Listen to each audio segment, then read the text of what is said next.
무면허 운전으로 인적 사고가 난 경우에는 일반적으로는 교통사고 처리 특례법 위반, 치상 혐의가 적용될 거고요.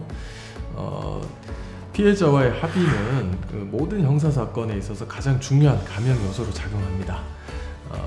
그리고 인사사고를 떠나서 무면허 운전에 대해서 이야기를 좀 드릴 텐데요. 무면허 운전은 음주운전에 비해서는 상대적으로 처벌이 가벼운 편입니다. 도로교통법에는 1년 이하 징역이나 300만 원 이하 벌금으로 처벌하고 있는데요. 일반적으로 그 무면허 운전 경우는 원천적으로는 아예 면허를 취득하지 않고 운전을 한 경우가 적용될 수도 있지만 사실상 이런 경우는 제가 거의 보지를 못했습니다. 대부분 많은 경우는 음주운전과 결합돼서 음주운전으로 이렇게 면허가 취소 또는 정지된 상태에서 운전을 하다가 적발된 경우에 무면허 운전이 적용되는 경우가 거의 대다수라고 보시면 되겠고요.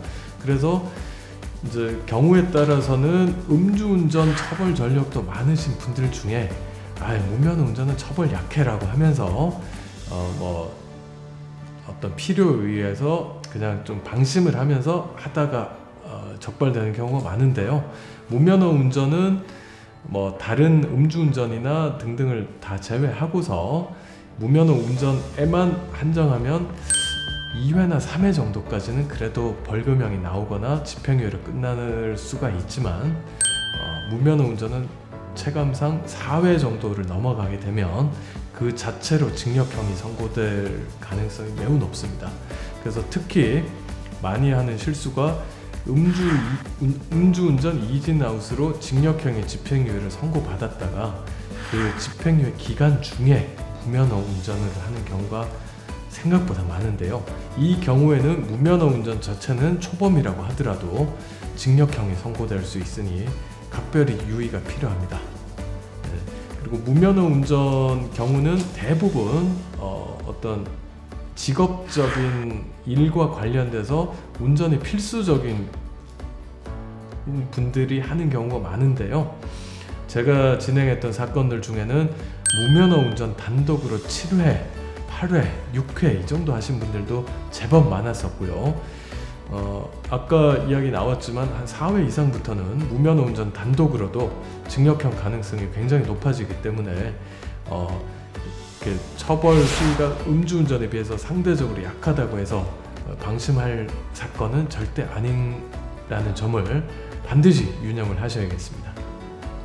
무면허 운전에서 단순히 이제 교통경찰한테 되면 벌금 정도가 되는데 거기서 사람이나 같이 하면 수가 꽤 높게 지급이 된다는 거잖아요. 네. 근데 거기서 어린이들이 만약에 다치면 어린이 보호구역에서 그들은 어떻게 됩니까? 되게 복잡해질 것 같아요. 특히 피해자가 누구냐에 따라서도 사실 처벌 수위는 달라질 수 있는데요. 만약에 피해자가 어린이인데 그것도 하필이면 사고 구역이 어린이 보호 구역이었다.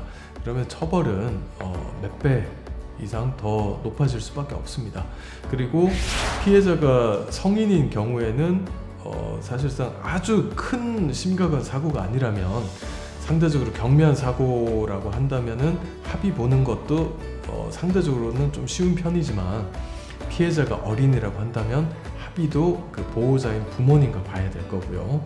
그리고 성인이라면은 예를 들어 전치 2주가 나왔다. 그러면 통상 후유증이라든가 그게 큰 문제가 안 되는데 성장기에 있는 어린이라고 한다면 그 후유증 문제도 고려하지 않을 수가 없기 때문에요.